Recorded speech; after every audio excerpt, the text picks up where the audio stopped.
Hello, and welcome to today's training on encouraging parental involvement and adolescent family planning decisions. In this training, we will review why parental involvement is important for adolescents when making their family planning health decisions, and also discuss some communication strategies that you can use to help encourage adolescents who don't have an involved parent, while also respecting their autonomy. Why is parental involvement important? It seems like this might just be another box to check off, but parental involvement is important because it supports better decision making and follow through with care, provides emotional and practical support for the adolescent, and strengthens communication and trust between them and their parents. When adolescents feel supported, they're more likely to stay engaged in their care and experience better outcomes.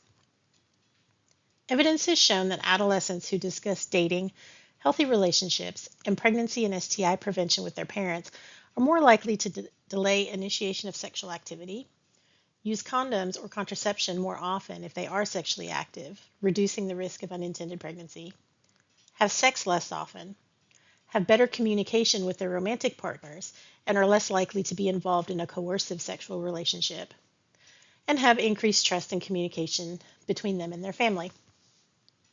Suffice it to say, counseling and encouraging adolescents to include their parents in these discussions is sexual health risk prevention and should be supported by healthcare providers.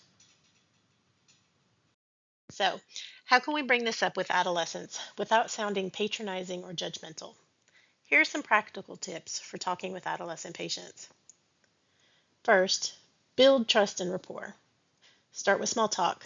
Short, friendly conversations, especially before discussing more sensitive issues, can help adolescents feel more comfortable.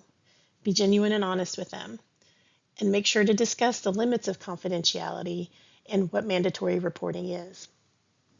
Second, always be intentional about the language you use throughout any encounter with an adolescent. Use client-centered language so youth feels heard and validated. Use trauma-informed language, avoiding judgment in your words and tone. When discussing parental involvement, don't imply that a parent should be involved. Rather, invite the adolescent into the discussion. Use neutral and supportive language to explain the benefits of involving a parent. Use youth-friendly language, avoiding medical jargon and complex terminology. They may be too embarrassed to ask questions or seek clarification if they don't understand something. On the flip side, if they say something you don't understand, make sure you clarify with them. Confirm their understanding by asking open-ended questions or asking for feedback.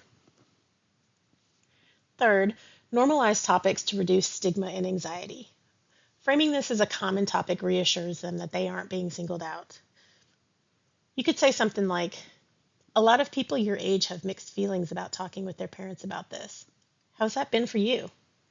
If they seem puzzled or express that they don't talk with their parents, you can say something like, "One thing I tell all of my adolescent clients is that it can be helpful to have a trusted parent that you can talk to about things like dating, relationships, and sex.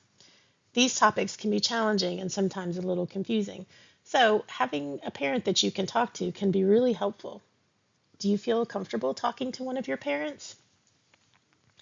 Another thing you can say is, "If you'd like, I can share ways other teens have talked with their parents about these topics. Would that be helpful for you?" And finally, respect their autonomy and empower them to continue seeking healthcare services. Phrases you can try out are, "You're already thinking carefully about your health, and that shows a lot of maturity." Or, "Whatever you decide, we'll make sure you have the information and support that you need." Remember that for some adolescents, seeking support or involving a parent may not be the best option for them right now. This might be an opportunity to explore more about their safety. As we conclude this training, take a moment to think about what one change you might make in how you approach these conversations in your own practice with adolescents. Encouraging parental involvement doesn't just build connection, it reduces risks, strengthens trust, and creates space for healthier futures. Thank you for your participation in this training. For questions or additional information, please contact the Family Planning team at familyplanning.health@tn.gov.